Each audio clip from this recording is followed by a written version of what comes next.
भगवान श्री कृष्ण ने अर्जुन को 8वें अध्याय में भगवत प्राप्ति के बारे में बताया है। तो दोस्तों, आज हम इस अध्याय में जानेंगे कि भगवान को कैसे पाया जाता है। अर्जुन ने कहा, हे भगवान, हे पुरुषोत्तम, ब्रह्म क्या है, आत्मा क्या है, सकाम कर्म क्या है, यह भौतिक जगत क्या है तथा देवता क्या है, कृपा करके यह सब मुझे बताइए। हे मधुसूदन, यज्ञ का स्वामी कौन है और यह शरीर में कैसे रहता है और मृत्यु के समय भक्ति में लगे रहने वाले आपको कैसे जान पाते हैं। भगवान ने कहा, अविनाशी और दिव्य जीव ब्रह्म कहलाता है और उसका नित्य स्वभाव अध्यात्म या आत्म कहलाता है। जीवों के भौतिक शरीर से संबंधित गतिविधियां कर्म या सकाम कर्म कहलाती है। हे देहधारियों में श्रेष्ठ, निरंतर परिवर्तनशील यह भौतिक प्रकृति अधिभूत भौतिक अभिव्यक्त कहलाती है।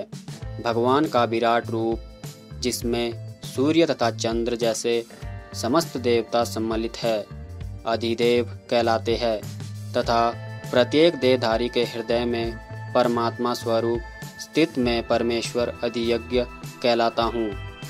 और जीव के अंत में जो केवल मेरा स्मरण करते हुए शरीर का त्याग करते हैं, वह तुरंत मेरे स्वभाव को प्राप्त करता है। इसमें रंच मात्र भी संदेह नहीं है। हे कुंती पुत्र, शरीर त्यागते समय मनुष्य जिस जिस भाव का स्मरण करता है, वह उस भाव को निश्चित रूप से प्राप्त होता है। अतएव हे अर्जुन, तुम्हें सदैव कृष्ण रूप में मेरा चिंतन करना चाहिए और साथ ही युद्ध करने के कर्तव्य को भी पूरा करना चाहिए।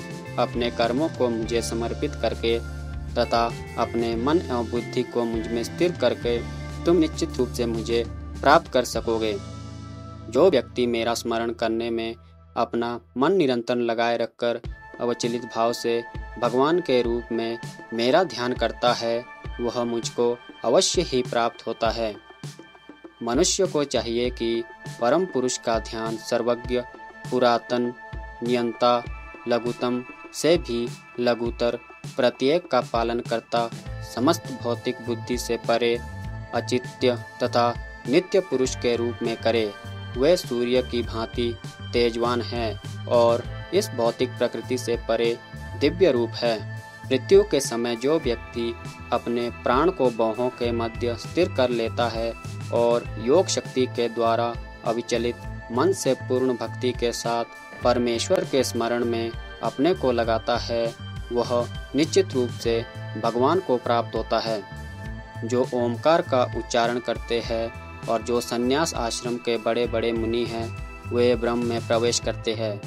ऐसी सिद्धि की इच्छा करने वाले ब्रह्मचार्य व्रत का अभ्यास करते हैं। अब मैं तुम्हें वह विधि बताऊंगा जिससे कोई भी व्यक्ति मुक्ति लाभ कर सकता है। समस्त इंद्रियों क्रियाओं से विरक्त को योग की स्थिति कहा जाता है। इंद्रियों के समस्त द्वारों को बंद करके तथा मन को हृदय में और प्राणवायु को सिर पर केंद्रित करके मनुष्य अपने को योग में स्थापित करता है।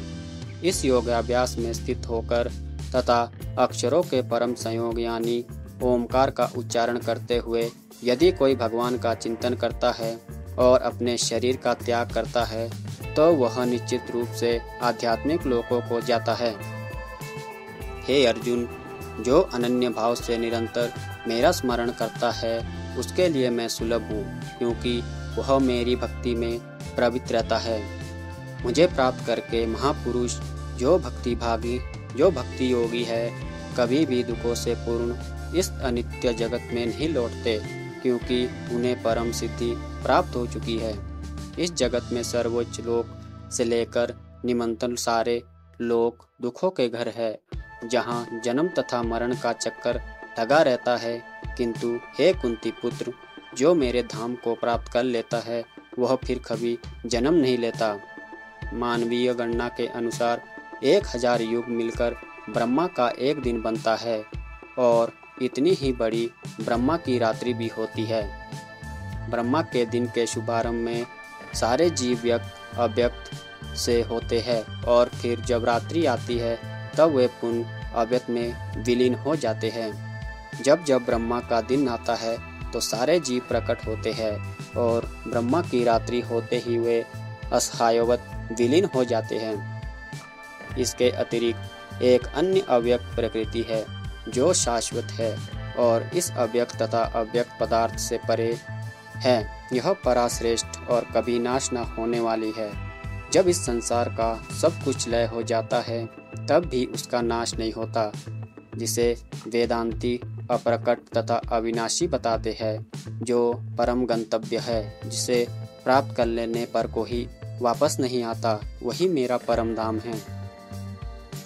भगवान जो सबसे महान हैं, अनन्य भक्ति द्वारा ही प्राप्त किए जाते हैं।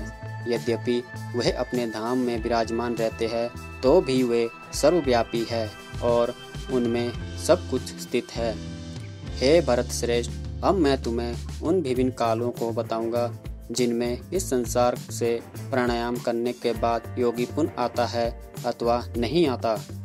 जो परब्रह्म के ज्ञाता है वे अग्निदेव के प्रभाव में, प्रकाश में, दिन के शुभ लक्षण में, शुक्ल पक्ष में या जब सूर्य उत्तरायण में रहता है, उन 6 माहों में इस संसार से अधिक त्याग करने पर, उन 6 माहों में इस संसार से शरीर त्यागने पर उस परब्रह्म को प्राप्त करते हैं। जो योगी धुएं रात्रि कृष्ण पक्ष में या सूर्य के दक्षिणायन रहने के 6 महीने में दिग्वत होता है, वह चंद्रलोक को जाता है, किंतु वहां से पुनः पृथ्वी पर चला आता है। वैदिक मतानुसार इस संसार से प्राणायाम करके 2 मार्ग है, एक प्रकाश तथा दूसरा अंधकार का। जब मनुष्य प्रकाश के मार्ग से जाता है तो वह वापस नहीं आता, किंतु अंधकार के मार्ग से जाने वाला पुनः लौटकर आता है। हे अर्जुन, यद्यपि भक्तगण इन दोनों मार्गों को जानते हैं किंतु वे मोहग्रस्त नहीं होते, अतः तुम भक्ति में सदैव स्थिर रहो। जो व्यक्ति भक्ति मार्ग स्वीकार करता है वह वेदाध्ययन, तपस्या, दान, दार्शनिक तथा सकाम कर्म करने से प्राप्त होने वाले फलों से वंचित नहीं होता।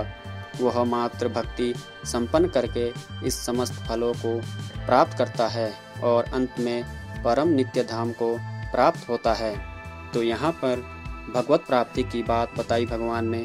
तो आशा करता हूँ आपको वीडियो अच्छी लगी हो। तो वीडियो को देखने के लिए धन्यवाद। जय श्री कृष्ण।